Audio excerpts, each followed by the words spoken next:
कभी कभी लगता है कि शहर की भीड़ से दूर भी एक और दुनिया है।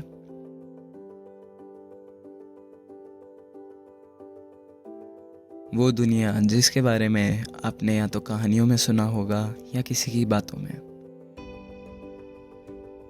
मैं बात कर रहा हूँ पहाड़ों वाली दुनिया की।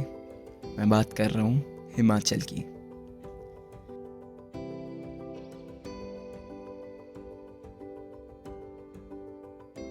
मैं हमेशा सोचता था कि हिमाचल को देवभूमि क्यों कहा जाता है, पर जब मैं वहाँ गया तब मेरे को समझ आया कि देवताओं को भी इससे बेटर घर तो कहीं मिल ही नहीं सकता था। पहाड़ों पर आकर मुझे कभी भी ऐसा नहीं लगता कि मैं किसी घूमने की जगह पर आया हूँ। मुझे हमेशा ऐसा लगता है कि मैं घर वापस आया हूँ। पहाड़ों पर आकर आप उससे मिल पाते हो जो शहर की भीड़ में कहीं खो सा गया था। पहाड़ों पर आकर आप खुद से मिल पाते हो। तो चलो लेके चलता हूँ मैं आपको अपने सेकंड होम में।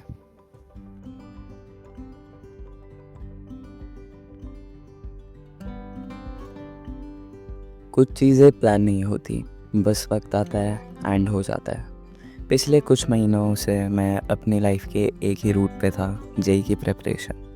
रोज़ वही रूटीन, वही बुक्स, वही अलार्म। एंड तभी उसी बीच मेरे ऑस्ट्रेलिया वाले कज़न्स इंडिया आए। वो वक्त जब सारे कज़न्स काफ़ी टाइम बाद एक ही जगह पे होते हैं। एंड इस ट्रिप का प्लान नया नहीं था। वीडियो कॉल्स पे ये कहानी कब की शुरू हो चुकी थी। बस एक चीज़ बची थी, जगह। एंड सब लोग ऑलमोस्ट सारे हिल स्टेशन देख चुके थे, तो सोचा इस बार थोड़ा सा भीड़ से दूर चलते हैं। एंड ऐसे ही डिसाइड किया हिमाचल की ऑफ बीट वैलीज़ और विलेजेस का। और बस फिर 14 लोग, 3 गाड़ियाँ और एक डायरेक्शन, हिमाचल। रास्ते में 2-3 छोटे ब्रेक्स, कभी लंच के लिए, कभी डिनर के लिए, एंड उनसे भी लंबी बातें। रात तक हम आनंदपुर साहिब पहुंच गए एंड यही रुकना था, सफ़र को थोड़ा पॉज देने के लिए। गुरुद्वारा के दर्शन और फिर रात को धीरे धीरे वॉक करते हुए वापस होटल। क्या आपको पता था यहाँ पे 39 गुरुद्वारा है? नहीं, मेरे को तो यहाँ नहीं पता था कि 39 गुरुद्वारा है। एंड ये जो हम सामने देख रहे हैं वो म्यूजियम है। ये वाला मैं भी व्लॉगिंग कर सकता हूँ ना। मेरा असिस्टेंट ब्लॉगर आ गया है।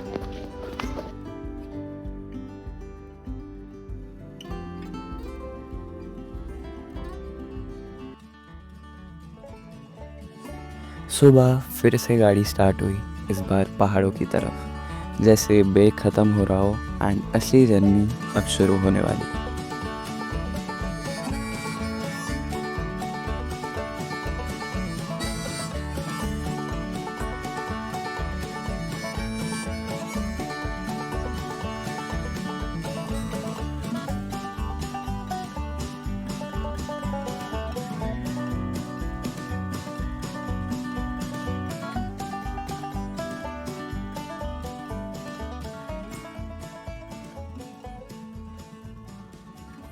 जैसे जैसे शहर पीछे छूट रहा था, रास्ते बदलने लगे थे। सीधे हाईवे की जगह अब कर्वी रोड्स आ गई थी एंड बिल्डिंग की जगह धीरे धीरे पहाड़।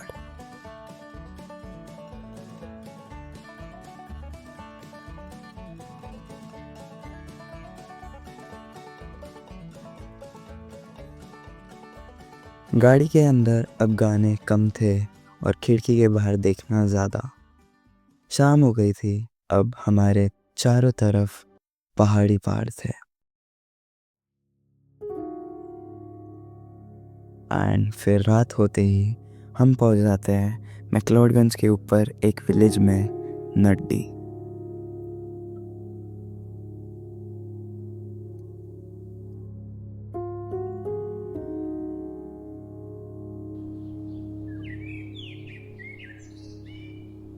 अगले दिन सुबह अलार्म से नहीं, ठंड से नींद खुलती है। ब्लैंकेट से बाहर निकलना भी एक चैलेंज था, बट वियर्ड ये था कि इस चैलेंज को करने में बहुत अच्छा लग रहा था। रूम में विंडो से हल्की हल्की सनराइज अंदर आ रही थी एंड रूम से जो स्काईलाइन दिख रही थी ना, भाई साहब।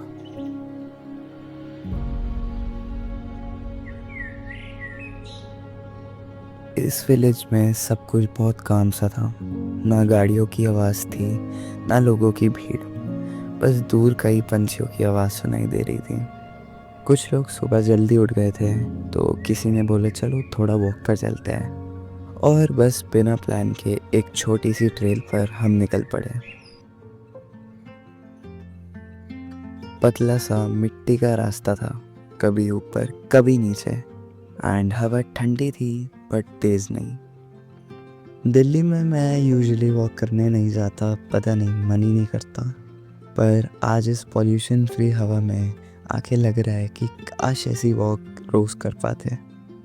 बिना किसी मैप के हम चले जा रहे थे एंड कुछ पता नहीं था कहाँ जा रहे हैं। बस ये पता था रुकना नहीं है, चलते जाओ।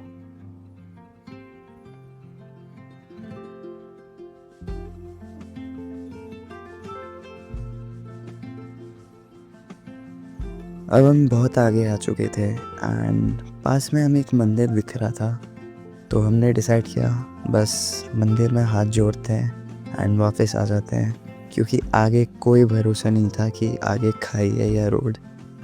पर इस ट्रेल पे आके हमें ये तो क्लियर था कि हम नड्डी घूमने नहीं आए थे, हम बस इस जगह को फील करना चाहते थे बिना किसी आइटनरी के।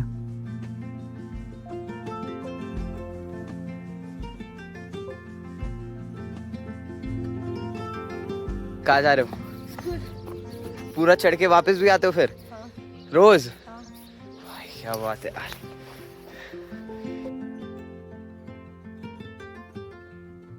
तो अभी प्लान ऑफ एक्शन कुछ ऐसा है कि हम ट्रैक से ऊपर चढ़ रहे थे एंड मेरे घर वाले थोड़े से पीछे रह गए, थोड़े से नहीं कुछ ज़्यादा ही रह गए, तो बस उन्हीं का वेट हुआ जा रहा है।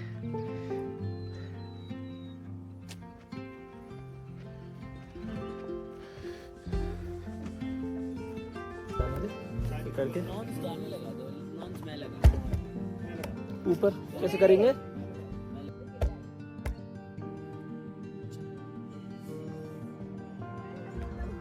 नमो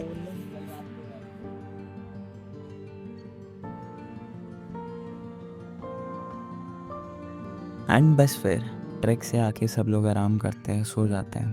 पर मैं बिजी था इन पहाड़ों को देखने में, क्योंकि मुझे भी पता था ये व्यू रोज़ रोज़ देखने को नहीं मिलता। एंड जैसे हम सबको पता है कि पहाड़ों पे वेदर का कुछ पता नहीं होता, तो एकदम से धूप चली जाती है एंड मौसम क्लाउडी हो जाता है।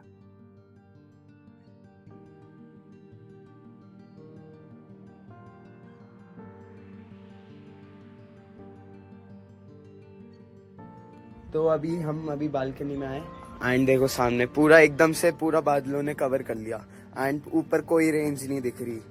पर अभी हमने ड्रोन उड़ाया एंड ड्रोन में मेरे को लगता है कि हम ट्राई कर सकते हैं कि ऊपर बादलों के ऊपर जाके शॉट्स ले। तो लेट्स सी कैसे शॉट्स आते हैं।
तो अभी हम कहीं यहाँ पे वॉक करने आए थे एंड यहाँ पे इतना क्रेजी सनसेट हो रहा है ना। ओ भाई प्यारी चीज़ है।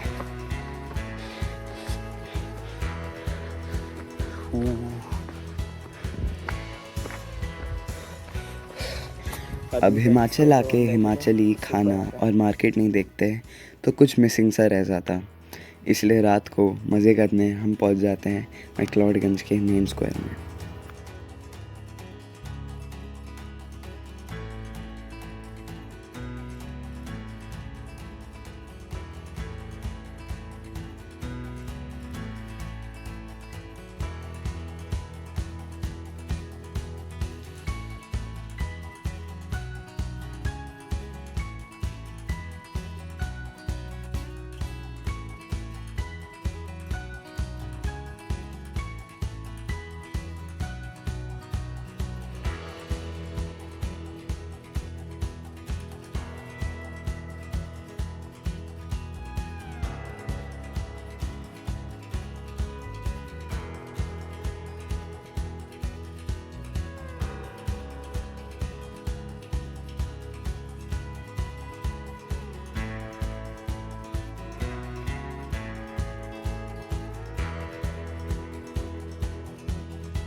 नड्डी, यहाँ की खामोशी में एक अलग ही सुकून था।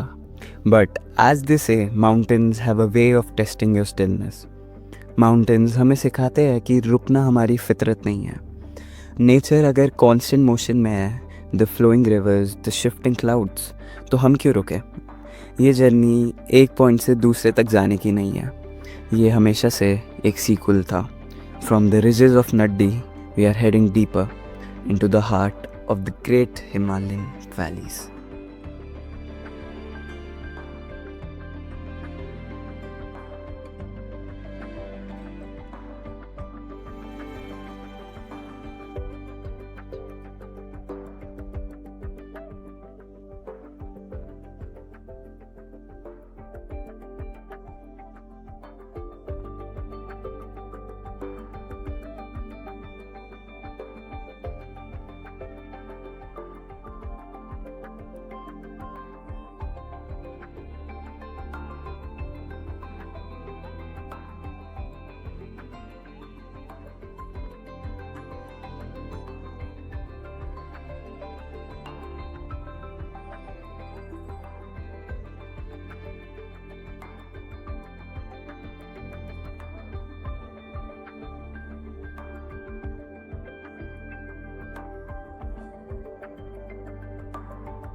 Beer Billing.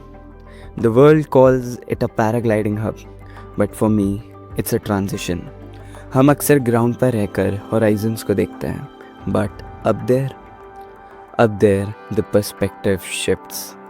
जब आप ज़मीन छोड़ते हो, तो डर पीछे रह जाता है, एंड सिर्फ एक फीलिंग रहती है, freedom.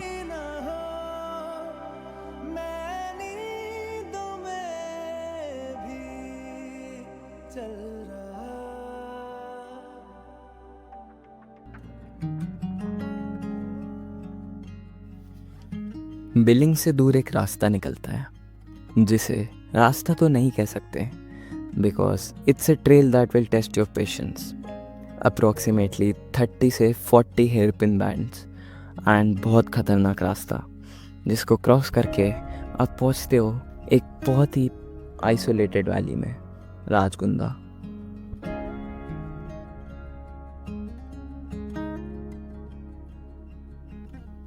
Rajgunda taught me one thing, कि हर बार आपकी ट्रिप में थ्रिल और एक्साइटमेंट हो, ये ज़रूरी नहीं होता। ऐसे ख़तरनाक रास्ते, रोड्स को ख़त्म करने के बाद जो ये आइसोलेटेड सी और शांत वैली आती है ना, तब आपको एक चीज़ समझ आती है कि लाइफ में आपके जितना भी स्ट्रेस हो, जितनी भी डिफ़िकल्टीज़ हो, आफ्टर सम टाइम वो सब शांत हो जाती हैं।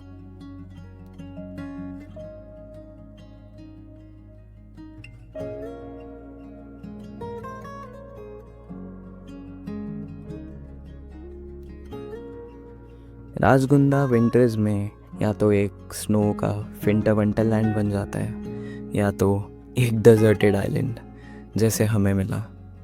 दूर दूर तक सिर्फ मिट्टी के पहाड़, एक तरफ शैडो, एक तरफ डे।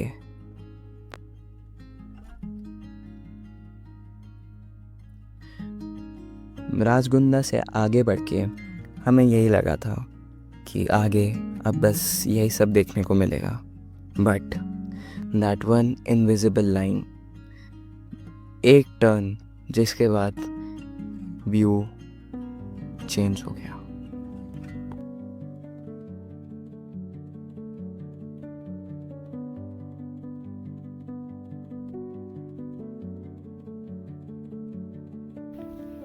एंड तब हम समझ गए कि हम अपनी जर्नी के लास्ट स्टॉप पे पहुंच चुके हैं, बरोत वैली।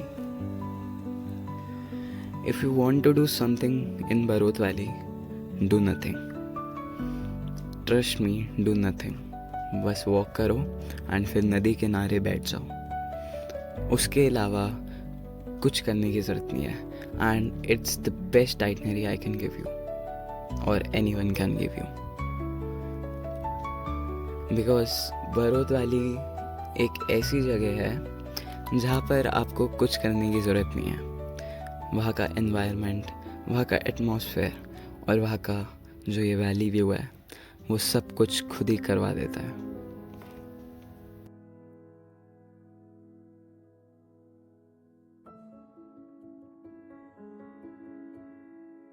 तो फाइनली नड्डी से बरौत का ये सीक्वल ख़त्म हो रहा है। हम अक्सर पहाड़ों में सुकून ढूंढने आते हैं, but this time it was different. पहाड़ वही थे, रास्ते वही थे, पर उन्हें देखने वाली आंखें बदल गई थी। फैमिली के साथ ये सफ़र सिर्फ किलोमीटर्स का नहीं था, मेमोरीज का था।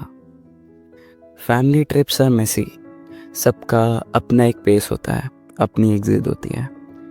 हमने रास्ते में बेमतलब की बातें की, थोड़ा थके, थोड़ा चिढ़े, थोड़ा लड़े, पर पहाड़ों में ये सब नॉइस फिल्टर हो जाता है।